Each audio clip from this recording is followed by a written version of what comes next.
Success Insight shares the stories of the people with passion and drive who make things happen in the world. Here's your host, Howard Fox.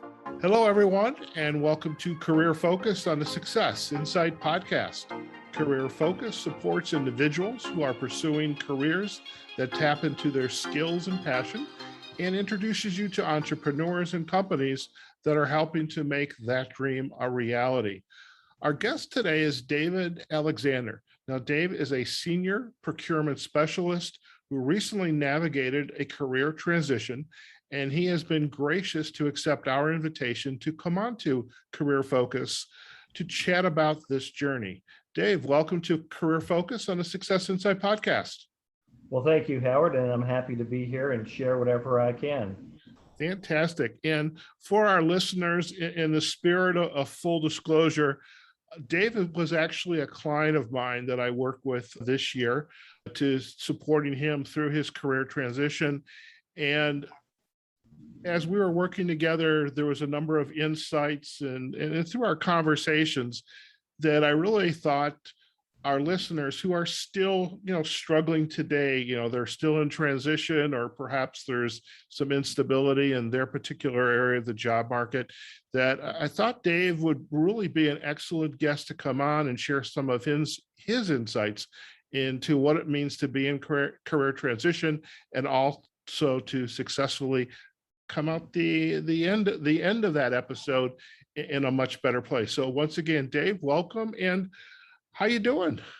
I'm doing well, thank you, Howard. It's been a really interesting journey over my career in these last, say, 24 months or so, with the whole COVID issue and the shutting down of the economy.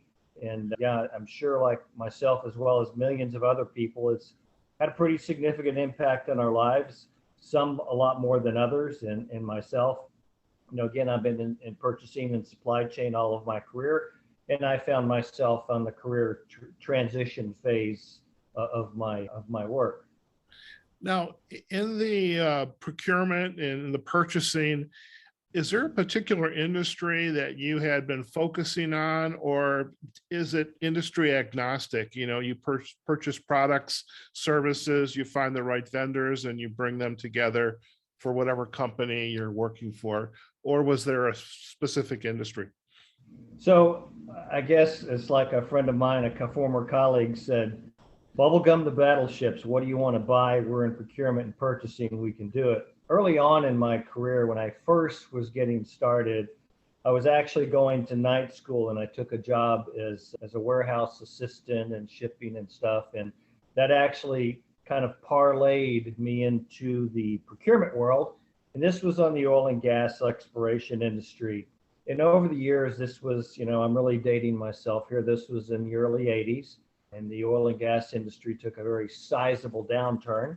And I actually worked in the oil and gas industry for a period of time. But because we did some other things at the companies I worked with, we actually did some manufacturing on site, as well as electronics manufacturing. I was able to parlay that experience and shift to a whole new industry of essentially semiconductor manufacturing support industries, of building capital equipment for semiconductor companies such as Intel, your very large semiconductor companies. And so that's kind of overall my career. I've worked in the electronics side manufacturing, then the whole energy piece, the oil and gas. Okay. Now, you and I first met in the early part of 2020, or is it 2021? I'm like losing actually, it was this year. We worked this year together. Yes, it was probably around the March timeframe. Okay. When did the market for you start to change, that you realize there's some changes coming on the horizon and I may be affected by it? Very good question, Howard. And so, being in the oil and gas industry for as long as I have been, this is a very cyclical business. It's up, it's down, it's up, it's down. I actually worked in what's called the EPC industry, engineering, procurement, and construction. These are large engineering firms that do large industrial scale projects. They will do petrochemicals facilities, they will do refineries, and they do a lot of different things. And these are very large contractors, so to speak. And when there's lots of work, they hire lots of people. And when there's not so much work, they really like to downsize and they do it quickly. And so my last year I was working in the EPC industry, and I was actually assigned to a project. And so when you in the EPC industry, when you have a project to work on, you're usually in pretty good shape. Once that project ends, if there's not something for you to move on to, you will typically get put on leave of absence, you may get laid off, or whatever they want to call it. And so I was on a project last year and had an assigned number of hours to work on this project. And it basically ran down in about October of last year. And with a large downturn across American industry, a lot of these projects, major capital expenditures had gotten pushed out and canceled or postponed. And so I very well knew that I could very, easily become a fatality of this, so to speak. And so I had been preparing for this in my mind, emotionally and professionally, of starting to planning on, working my network and getting the resume updated and all the normal customary things that we would do as far as, something's going to happen. And so really start working that plan. You brought up the magic word resume, and the fact that there was a little bit of an enlightenment that you knew things were happening and there was this possibility. How up to date had you been keeping your resume? And I know we'll talk about that, also LinkedIn, but how up to date were you with those, so that when you did have this transition, it was not like, oh my God, I haven't touched my resume in the last 20 years? I would say my resume probably reflected about a 12 to 18 months time frame. So yeah, it was in lagging about 12 to 18 months of updates.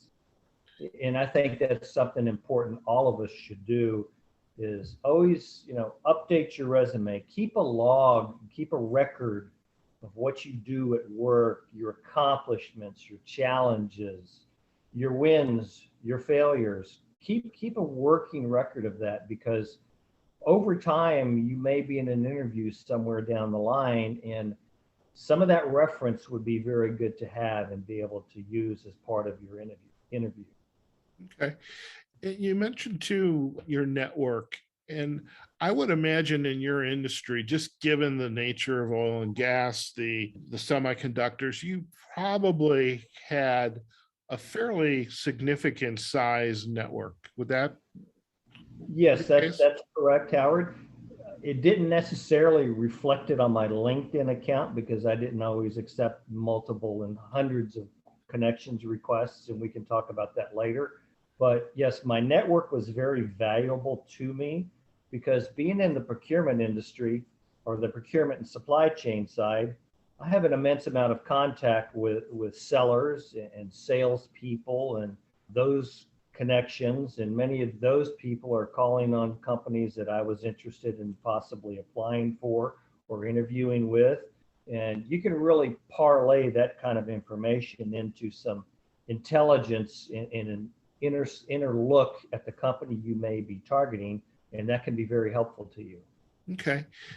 When the event occurred, however it came in, a phone call, an email, text message, and Dave, sorry to have to tell you this, but such and such date is going to be your last day of work. What did it feel like to kind of hear those words? So I'll kind of back up a little bit. They actually notified me in November that I was actually on leave of absence, or furlough, whatever you want to call it. And so I was furloughed after my project ended in November. They let me know, hey, Dave, look, unfortunately, the planned capital projects we had for 2021 do not look like they're going to come through. And we're going to, lay you off essentially in the January timeframe. Yeah, so emotionally wise, it's, you prepare yourself for these things mentally over the years, what's going to happen, et cetera. I was disappointed, to say the least. Not surprised though, because I had anticipated it likely to happen. And so, you kind of, you build up around that as like, okay, this is eventually going to happen. And when you have a pretty good idea that this is going to happen, it really accelerates the other phase of your transition work and moving forward and what's next in your life for you and what do you want to do. Fortunately, I was at a situation where I could have done a different number of different things. Could have retired if I wanted to. Now, again, that would have been a different retirement than I had planned, but I still could have technically retired. But I'm not the type of person that would want to, retire. And I'll be honest, I'm 62 and I still have a lot of energy and I'm very active and I plan on doing a lot of things going forward. And working was part of it, regardless of actually where I worked. And it just fortunately worked out with me that I was able to secure this new position. Fantastic. One quick question about your prior life before this last company. Had you been laid off before, or is this was a new experience for you? So it's really interesting. I was laid off one time in 1993. And again, I was working in the oil and gas industry. It was a situation where we saw the work was coming down again. And I was actually here in Houston, and I had anticipated there was a very good possibility I would get laid off. And again, things just really worked out well for me with that, is because I had started preparing myself that I was very likely could get laid off. My colleagues said, Dave, that's never going to happen. They think too much of you. And I said, all bets are off in business, guys. And so I had actually already started working on my resume, and I had actually had some interviews in anticipation this was going to happen. And I was very fortunate because I had planned and I had just thought this was going to happen. I actually had my second interview with a company the day after I was laid off from this other company. And I was out of work for exactly 2 weeks, and I was able to join this other company within 2 weeks. And so it was just absolutely just incredible that I was just so fortunate to move immediately into another role. That's great. That's great. Now, when the layoff occurred, it was official, January timeframe, the new year. What were your first steps that you began to take to kind of prepare you for this, looking for a new job? It's a job. Okay. It absolutely is. And it takes time and it takes a lot of effort. It really, truly does. It can't be something that you go, well, I'm going to work on it tomorrow. I'm going to work on it this day. I mean, I got pretty regimented with what I did. I would spend 5 to 6 hours a day working on this, whether it's networking, where it's touching base with folks, doing searches, LinkedIn, looking for opportunities, really just kind of putting out all of my feelers and being very proactive with it. And so that's the process that I went through. I was fortunate enough to have access to the LHH program a little bit later. That was extremely beneficial to me because of the level of guidance you could provide from your organization. Again, very helpful to me. But no, as far as the job search, it takes time and it takes effort, and you really have to be dedicated about it, and you have to treat it like a job. Right. No, I think that's wonderful insight, and everybody should, take that at face value and as they move forward, think about that. This is, you have to commit. When you were going through the transition, and either before or during your program with LHH, how important was your existing network, and how did you engage them in this process of landing the next opportunity? Oh, it was extremely important to me, Howard, because again, as I had mentioned, I know a lot of former colleagues that were with different companies. I was reaching out to them, of course, and some of these folks had previously worked for me in my manager roles. And they're like, Dave, yeah, if anything comes up, we're going to keep you in mind. And I also reached out to all the folks I know on the sales and marketing side, relationships I've developed with folks over 20, 25 years. I've known these guys, many of these people, for a number of years. I would reach out to them as well. And actually, when I was going into an interview, I reached out to one of an associate that I knew with a company because his connection was one of the people that I was interviewing with. And I just, asked for insights. How do they do their business? How do they manage their supply organization? What's it like, to do business with them? What's your view of the culture over there, the company? What do you think of their level of work? And so I really try to utilize that network because you can really gain a lot of good intelligence. That's great. And did you feel in any way that even with this network, even with this preparation that had been underway, that age may have or could have been a factor? Because you and I we're within a couple years of each other. And I hear others where they feel, at least in their head, they didn't get it because they're in their 50s, early 60s. Did you feel in any way that way? I personally think so. I actually interviewed with one company that I certainly was qualified for. I think just myself, they probably, chose a newer model, so to speak. Okay. But, I would just, I would just suggest and counsel everyone that's kind of in this age group as me is that, be active and be very, what's the word I'm looking for here? Just again, be active and dress appropriately. The other piece of this is the interviewing side, is that you really need to rehearse your interviews. You really need to understand the behavioral questions that you're going to get asked. You need to, show a very high energy level when you're interviewing, and obviously present yourself accordingly. That doesn't mean you have to go out and buy a brand new suit or whatever, but make sure your wardrobe is updated. You're not wearing a tie from 1962, as I like to say, if you're wearing a tie at an interview. But it's certainly a factor. But I also think the flip side of that is that experience and that level of skills many companies are looking for, and that was probably the determining factor why the company I'm with now brought me on, because of my level of experience, because of my level of skills, because they have a lot of junior folks in their organization, and they looked at me to help bring that piece of experience and knowledge on board. It starts to raise this point about again, you've mentioned it a minute ago, the behavioral interview, but how did your experience, your skills help you and inform how you answered your interview questions? I mean, because so much in the past I do this, I do this, I do this. Okay. And it's the way the resume was. That's the way LinkedIn is. Today, it's more story oriented and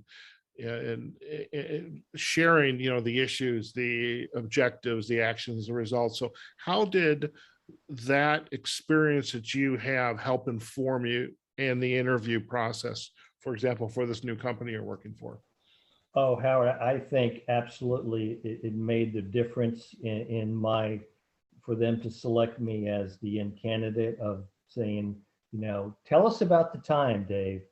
Tell us about the time you made a mistake and what did you do about it? Having those experiences and being able to relay that back to them and put it in a terms that they can understand as to how their organization is working.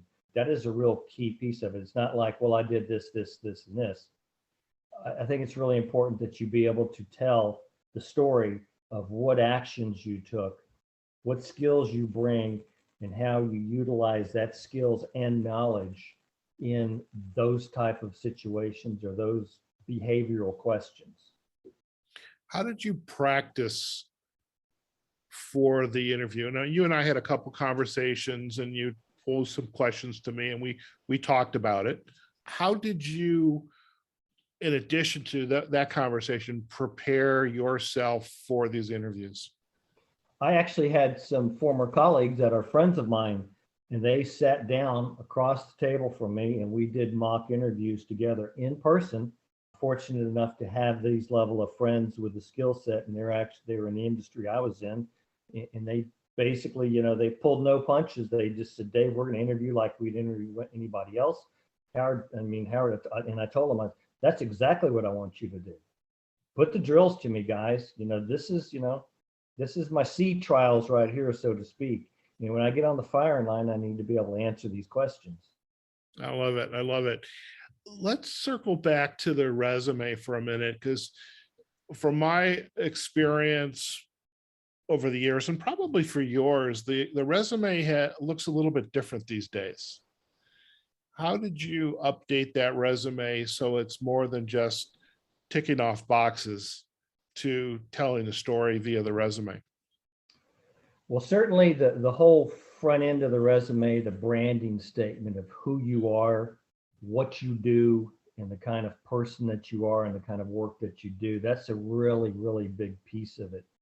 And then as you move into these, what are your skills, highlighting those areas of skills.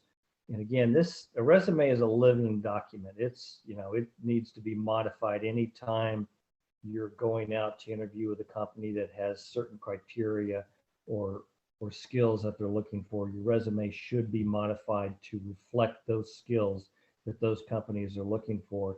And then as you're moving down through the resume, the companies that I worked for formerly, it's basically a very short description of what I did, but then moving quickly into multiple points of accomplishments and things that you've done that you did prior with those companies, is to show what value you brought.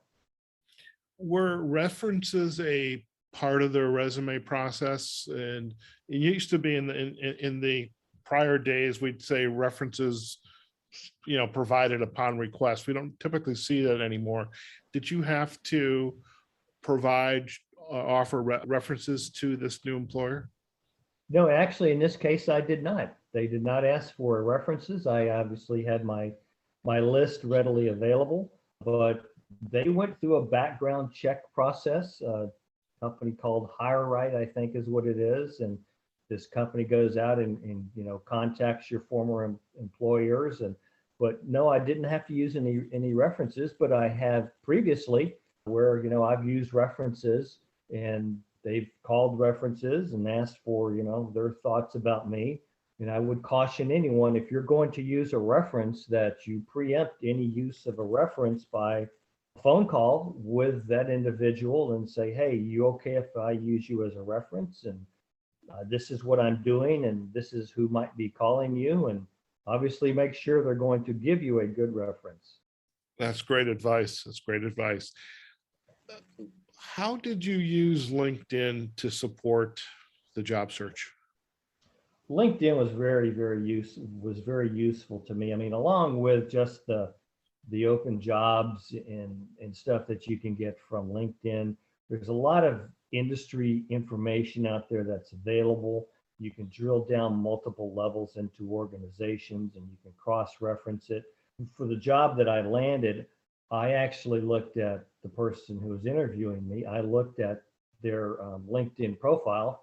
And again, I had referenced previously that they had the same connection that I had. But I also picked up some little tidbits of information that this person commented on their LinkedIn. And so I kind of used that in my interview when they're saying, well, okay, tell us about what happened, where are you at now? And I explained to them that I got laid off last year at the company. And I took that little nugget of information and I said, last year we went into this full lockdown and it was just devastating for the economy. And a lot of really good people got shown the door. And so that's kind of how I used that LinkedIn connection. Again, this is nothing political or anything about that. It was just a statement that, oh yes, and I acknowledged in a way that comment by the person that says, oh yeah, the lockdowns were devastating. And I figured as long as this was going to go, I was probably going to get laid off. And I was, I was looking at the person interviewing me that made the statement when I said it to get that connection. And so those are the little nuances that you can really pick up, and you have to just be careful and diligent about how you play them.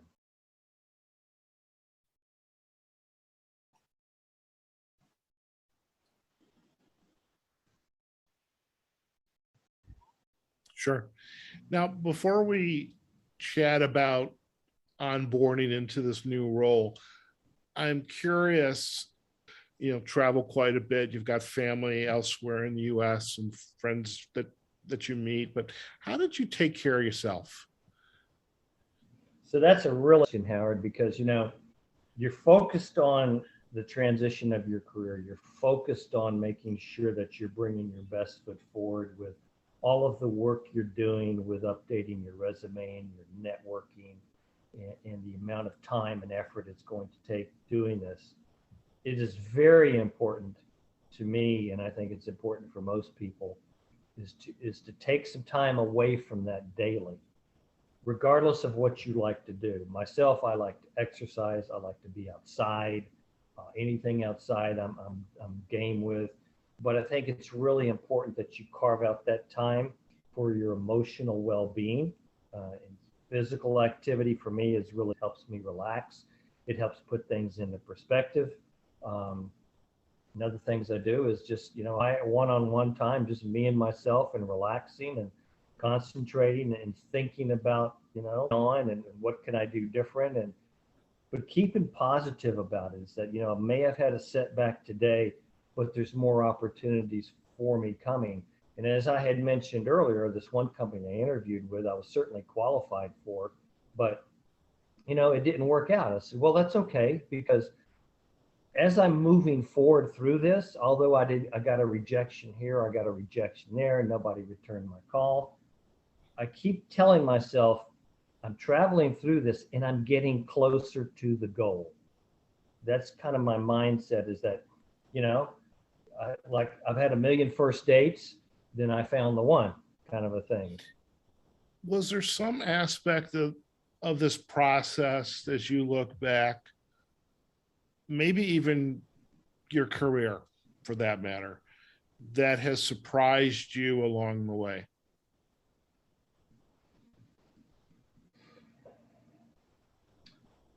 I guess I would have to say, Howard, that I think I've been pretty dang lucky. I think I've been pretty dang lucky. But at the same token, I think that I was foresighted enough to realize that in this day and time and the work in with corporate America, that you always have to plan and prepare for the unknown. Plan for the worst, hope for the best. And so I think that mindset, I've had this mindset for the last 20, 25 years. I'm always going to be on the lookout for things that are better opportunities for myself. And I think that's very important. That's really reflected on where I'm at currently in my career. Very good. Thank you. As you were selected and formed, Dave, we want to hire you, bring you on to the company. We think you're going to be a great asset to us. How did you begin to prepare for that first day on the job? And really, I mean, you've been on the job for a little bit now. How are you continuing to go through that onboarding process, even as you're working? Sure. So some of my early planning around this was putting together a plan of what I intend to accomplish the first 30, 60, 90 days. And LHH service was helpful with that, with giving some tips around that. But I wanted to understand the systems they used. They use SAP, they use these different systems.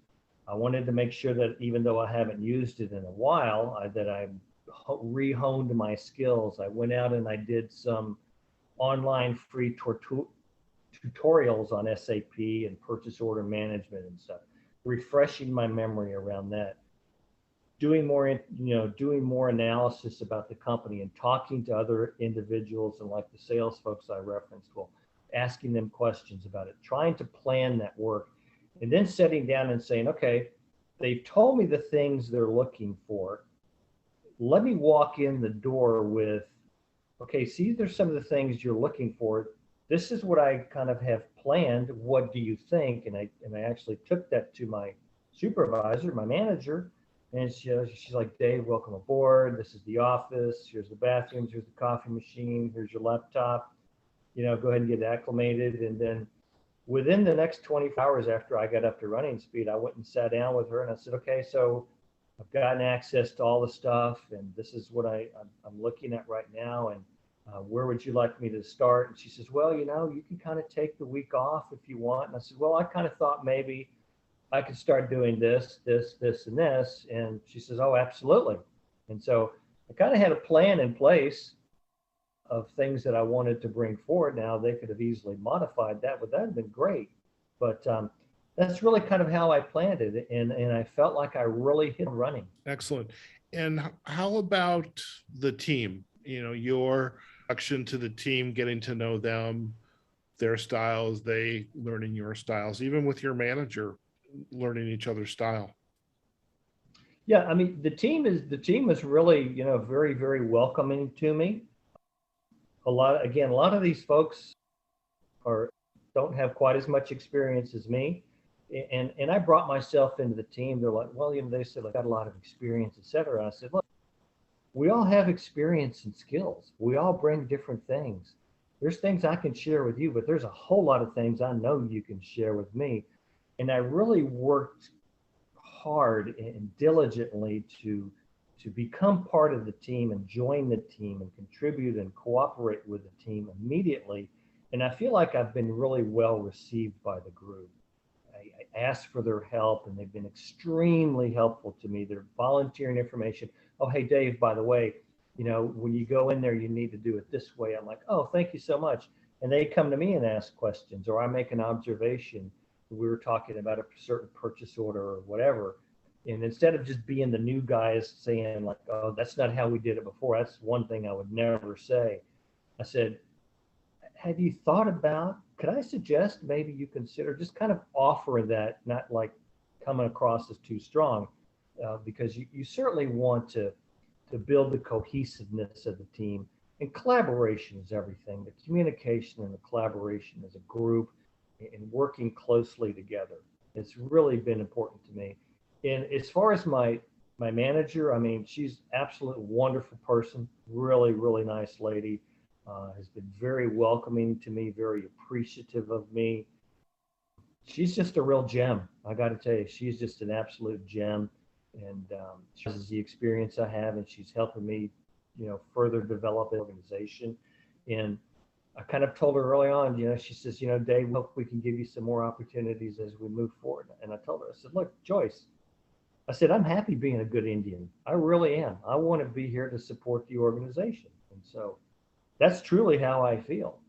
That's fantastic. Dave, before we head out today, any final insights that you would share with our audience, especially those who are in transition, about your journey, some lessons learned, or God, I wish I had done something a little bit different? Any final thoughts on what might be? Well, I would just reiterate that stay positive. It's tough out there. It's easy to feel depressed about it. Take that time away to do something that relaxes and gives you some mental relief. Same time, you have to treat this like a job. You need to continue to push, working to find your next position. But take that time to relax and take a step back and say, stay positive about it. And certainly, as in the interviews, to me, the resume was going to get you noticed. Getting that interview and nailing the interview is absolutely the most important aspect of it. Do your homework on that. Learn as much as you can about the companies you're going to be interviewing with. Do the networking piece. Try to find any tidbits of insights about the company. And prepare yourself with the questions. There's numerous resources out there on the web. I found a list of 100 most commonly asked interview questions, and I went through every one of those. And some of them you're going to know right off the top of your head, but they're going to ask you the tough ones. What did you do in this situation? Be able to answer that in how you did it somewhere else, formerly in your work role. Parlay that into what you did previously. Show that organization that this is what I can bring, and this is because I've done this before. Oh, I love that. I love it. And, as you were sharing this insight, it brought to mind a question that typically gets asked, and I'm curious how you, if you've been asked it and how you responded in an interview. Oftentimes the team who's doing the interview, the hiring manager, do you have any questions? How did you respond to that? Oh, I had my list of questions of just say, I'm going to call them, for lack of a better term, throw down questions. These are ones I know I'm going to back up and ask.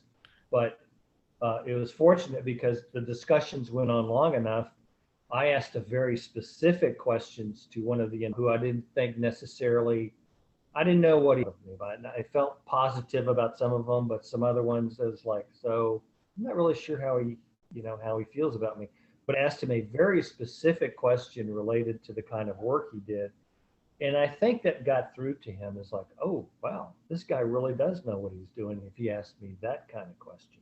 But I think it's really important that you have some questions.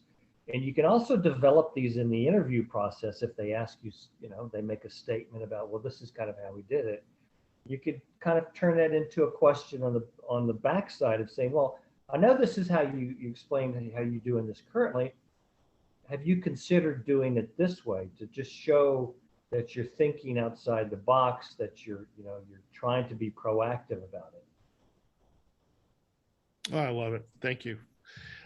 Dave, if our listeners would like to learn more about you and your work, and I know you are incredibly gracious and have offered on numerous occasions to be a voice, a sounding board to others, and how would they go about doing that? Oh, they can reach me through LinkedIn if they wish to, Howard. I'd be happy to collaborate with anyone. And again, we're all in this journey together. This is unprecedented times, what we've gone through in the last 18 to 24 months. And I know for myself, I've had colleagues out there that were on the bench just like me. We've shared information. And actually, this is really a strange situation. Former colleague of mine who I think a lot of, him and I were interviewing for the very same job. We were both touched by a recruiter. And him and I shared information in advance. Say, hey, this is who I'm interviewing with. Well, so am I. Okay, well, this is what I'm going to do. Well, this is what I'm going to do. We had this, this agreement. It's like, if I don't get it, I hope you get it, or somebody we know gets it. And so we actually shared that information. And I even told the recruiter about it. And he's like, what? He says, I've been doing this for 30 years. I have never had individuals do this. I'm like, well, that's kind of how we roll. That's really how I believe, is that if I can help somebody, I'm more than happy to do it. I love that, being of service to others. And, as you said, I mean, these are unprecedented times, the nature of your industry, COVID in 2020, 2021, and we have to support each other. We are, for the sake of a better word, all in the same boat, and the boat rises when the tide comes in. We should all be on it. Well said, sir. Well said.